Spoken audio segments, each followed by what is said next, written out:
Hello guys, स्वागत है आपका ये आज के इस 50 इम्पोर्टेंट क्वेश्चन वाले सीरीज में, जो कि हाल फिलहाल के एग्जाम में बहुत ज़्यादा पूछे गए हैं। तो अगर आप इस वीडियो में को पूरा देखते हैं तो आप हाल फिलहाल के होने वाले एग्जामों में लगभग 95% यहाँ से प्रश्न आने वाले हैं। तो हम लोग बिना टाइम को वेस्ट किए वीडियो स्टार्ट करते हैं। चलिए, पहला प्रश्न दिया हुआ है कि भारत में वस्तु एवं सेवा कर जीएसटी किस संशोधन द्वारा लागू हुआ था। तो भारत में वस्तु एवं सेवा कर की जी संशोधन जो लागू हुआ था वो होता है 101वां संशोधन, यानी ऑप्शन नंबर बी इसका सही आंसर है। चलिए अगला प्रश्न हम लोग देखते हैं। अगला प्रश्न देख सकते हैं, दिया हुआ है कि भारत में आर्थिक सर्वेक्षण कौन प्रस्तुत करता है। तो भारत में आर्थिक सर्वेक्षण जो प्रस्तुत करता है वो करता है वित्त मंत्री, यानी ऑप्शन नंबर बी इसका सही आंसर है। चलिए अगला प्रश्न देखते हैं हम लोग। प्रश्न नंबर 3 देख सकते हैं, दिया हुआ कि भारत में नोटबंदी कब हुई थी। तो भारत में नोटबंदी जो हुई थी वो 2016 ईस्वी में हुई थी, यानी ऑप्शन नंबर सी इसका सही आंसर है। चलिए अगला प्रश्न हम लोग देखते हैं। प्रश्न नंबर 4 देख सकते हैं, दिया हुआ है कि भारत में मुद्रास्फीति को मापने का प्रमुख सूचकांक क्या है। तो भारत में मुद्रास्फीति को नापने का प्रमुख सूचकांक जो है वो सीपीआई है, यानी ऑप्शन नंबर ए इसका सही आंसर है। चलिए अगला प्रश्न देखते हैं हम लोग। प्रश्न नंबर 5 देख सकते हैं, दिया हुआ है कि भारत का सबसे बड़ा सार्वजनिक क्षेत्र का बैंक। तो भारत में का सबसे बड़ा सार्वजनिक क्षेत्र का बैंक जो है वो है एसबीआई, यानी ऑप्शन नंबर सी इसका सही आंसर है। चलिए अगला प्रश्न देखते हैं। अगला प्रश्न दिया हुआ कि एसईबीआई की स्थापना कब हुई थी। तो एसईबीआई की स्थापना जो हुई थी वो हुई थी 1992 ईस्वी में, यानी ऑप्शन नंबर बी इसका सही आंसर है। चलिए अगला प्रश्न देखते हैं हम लोग। प्रश्न नंबर 7 दिया हुआ है कि भारत में ब्लू रेवोल्यूशन किससे संबंधित है। तो भारत में ब्लू रेवोल्यूशन जो संबंधित है वो मत्स्य पालन से संबंधित है, यानी ऑप्शन नंबर 20 का सही आंसर है। चलिए अगला प्रश्न देखते हैं हम लोग। प्रश्न नंबर 8 देख सकते हैं, दिया हुआ है कि भारत की राष्ट्रीय आय का अनुमान कौन लगाता है।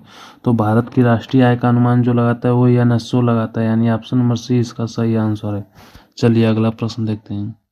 प्रश्न नंबर 9 देख सकते हैं, दिया हुआ है कि भारत में विदेशी मुद्रा भंडार का नियंत्रण किसके पास है।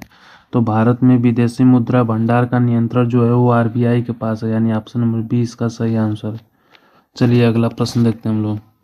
प्रश्न नंबर 10 देख सकते हैं, दिया हुआ है कि मुद्रास्फीति का क्या अर्थ है।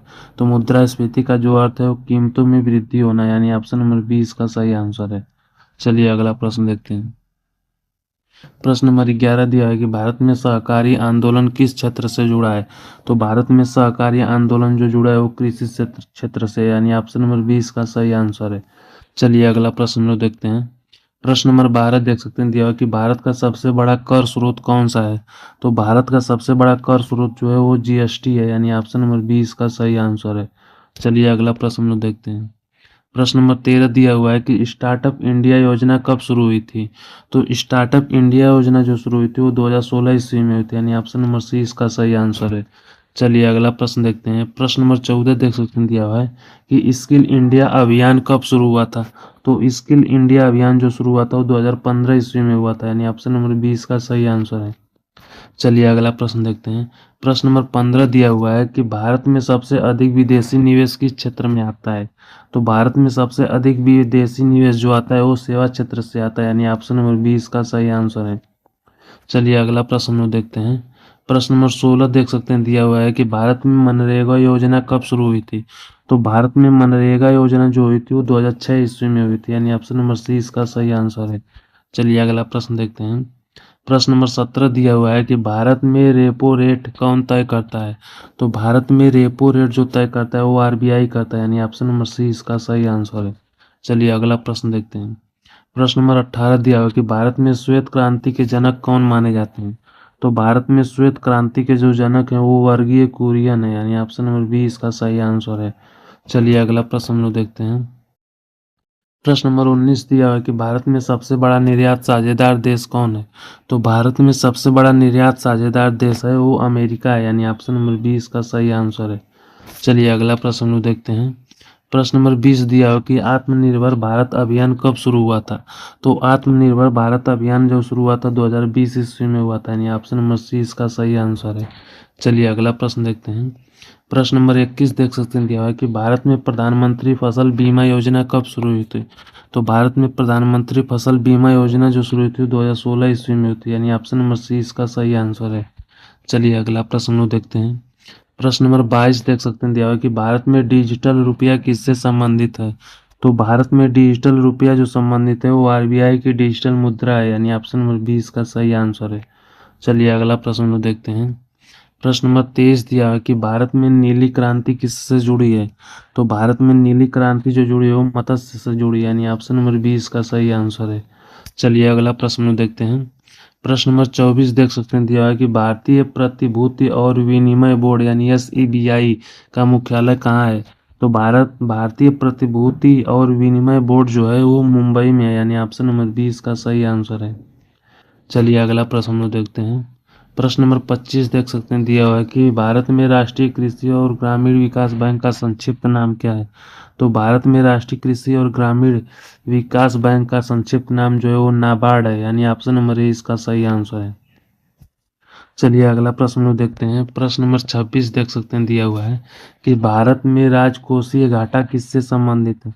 तो भारत में राजकोषीय घाटा जो संबंधित है वो सरकारी आय और व्यय का अंतर, यानी ऑप्शन नंबर बी इसका सही आंसर है। चलिए अगला प्रश्न देखते हैं। प्रश्न नंबर 27 दिया हुआ है कि भारत में वित्त आयोग का गठन किसके द्वारा किया जाता है।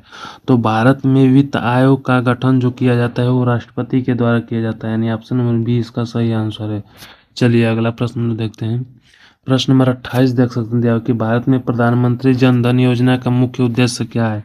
तो भारत में प्रधानमंत्री जन धन योजना का मुख्य उद्देश्य जो है वो बैंकिंग सुविधा उपलब्ध कराना है, यानी ऑप्शन नंबर बी इसका सही आंसर है। चलिए अगला प्रश्न देखते हैं। प्रश्न नंबर 26 दिया हुआ है कि आईआईपी का पूरा नाम क्या है। तो आईआईपी का पूरा नाम जो है वो इंडेक्स ऑफ इंडस्ट्रियल प्रोडक्शन है, यानी ऑप्शन नंबर 20 का सही आंसर है। चलिए अगला प्रश्न देखते हैं। प्रश्न नंबर 30 दिया हुआ है कि भारत में मौद्रिक नीति कौन बनाता है। तो भारत में मौद्रिक नीति जो बनाता है वो आरबीआई बनाता है, यानी ऑप्शन नंबर सी इसका सही आंसर है। चलिए अगला प्रश्न देखते हैं। प्रश्न नंबर 31 दिया है कि भारत में एसआईडीबीआई किससे संबंधित है। तो भारत में एसआईडीबीआई जो संबंधित है वो लघु उद्योग से संबंधित है, यानी ऑप्शन नंबर बी इसका सही आंसर है। चलिए अगला प्रश्न देखते हैं। प्रश्न नंबर 32 दिया हुआ है कि राष्ट्रीय आय की गणना में कौन शामिल नहीं होता। तो राष्ट्रीय आय की गणना में जो शामिल नहीं होता है वो पेंशन है, यानी ऑप्शन नंबर सी इसका सही आंसर है। चलिए अगला प्रश्न देखते हैं। प्रश्न नंबर 33 दिया हुआ है कि भारत में सबसे अधिक कर संग्रह किस स्तर पर होता है।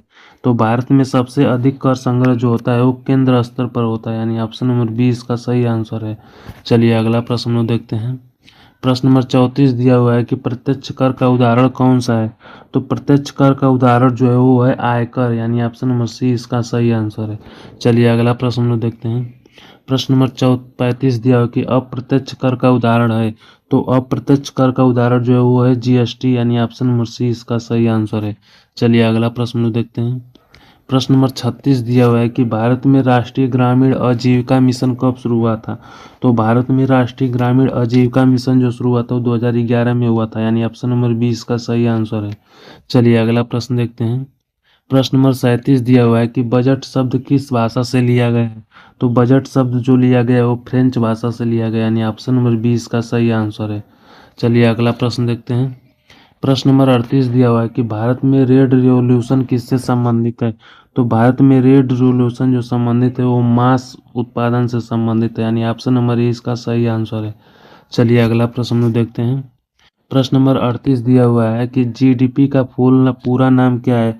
तो जीडीपी का पूरा नाम जो है वो ग्रास डोमेस्टिक प्रोडक्ट, यानी ऑप्शन नंबर ए इसका सही आंसर। चलिए अगला प्रश्न देखते हैं। प्रश्न नंबर 40 दिया हुआ है कि भारत में प्रधानमंत्री आवास योजना कब शुरू हुई थी। तो भारत में प्रधानमंत्री आवास योजना जो शुरू हुई थी 2015 ईस्वी में हुई थी, यानी ऑप्शन नंबर 20 का सही आंसर है। चलिए अगला प्रश्न देखते हैं। प्रश्न नंबर 41 दिया हुआ है कि सीपीआई का संबंध किससे है। तो सीपीआई का संबंध जो है उपभोक्ता मूल्य सूचकांक से है, यानी ऑप्शन नंबर 20 का सही आंसर है। चलिए अगला प्रश्न देखते हैं। प्रश्न नंबर 42 दिया हुआ है कि भारत में राष्ट्रीय खाद्य सुरक्षा अधिनियम कब लागू हुआ था। तो भारत में राष्ट्रीय खाद्य सुरक्षा अधिनियम जो लागू होता है 2013 ईस्वी में हुआ था, यानी ऑप्शन नंबर 20 का सही आंसर है। चलिए अगला प्रश्न देखते हैं। प्रश्न नंबर 43 दिया है कि बैंक दर कौन निर्धारित करता है। तो बैंक दर जो निर्धारित करता है वो आरबीआई करता है, यानी ऑप्शन नंबर सी इसका सही आंसर है। चलिए अगला प्रश्न देखते हैं। प्रश्न नंबर 44 दिया है कि मिश्रित अर्थव्यवस्था का अर्थ है। तो मिश्रित अर्थव्यवस्था का जो अर्थ है वो निजी और सरकारी दोनों है, यानी ऑप्शन नंबर सी इसका सही आंसर है। चलिए अगला प्रश्न देखते हैं। प्रश्न नंबर 45 दिया हुआ है कि भारत में मौद्रिक नीति समिति के कितने सदस्य होते हैं। तो भारत में मौद्रिक नीति समिति के जो सदस्य हैं उनकी संख्या 6 है, यानी ऑप्शन नंबर सी इसका सही आंसर है। चलिए अगला प्रश्न देखते हैं। प्रश्न नंबर 46 दिया हुआ है कि राष्ट्रीय आय का सबसे बड़ा घटक कौन सा है। तो राष्ट्रीय आय का सबसे बड़ा घटक जो है वो है सेवा, यानी ऑप्शन नंबर सी इसका सही आंसर है। चलिए अगला प्रश्न देखते हैं। प्रश्न नंबर 47 दिया हुआ है कि भारत में प्रधानमंत्री मुद्रा योजना कब शुरू हुई थी। भारत में प्रधानमंत्री मुद्रा योजना जो शुरू हुई थी 2015 ईस्वी में हुई थी, यानी ऑप्शन नंबर बी इसका सही आंसर है। चलिए अगला प्रश्न देखते हैं। प्रश्न नंबर 48 दिया हुआ है कि विदेश व्यापार किससे संबंधित है। तो विदेश व्यापार जो संबंधित है वो अंतर्राष्ट्रीय व्यापार से, यानी ऑप्शन नंबर बी इसका सही आंसर है। चलिए अगला प्रश्न देखते हैं। प्रश्न नंबर 49 देख सकते हैं दिया हुआ कि राजस्व घाटा किसे कहते हैं।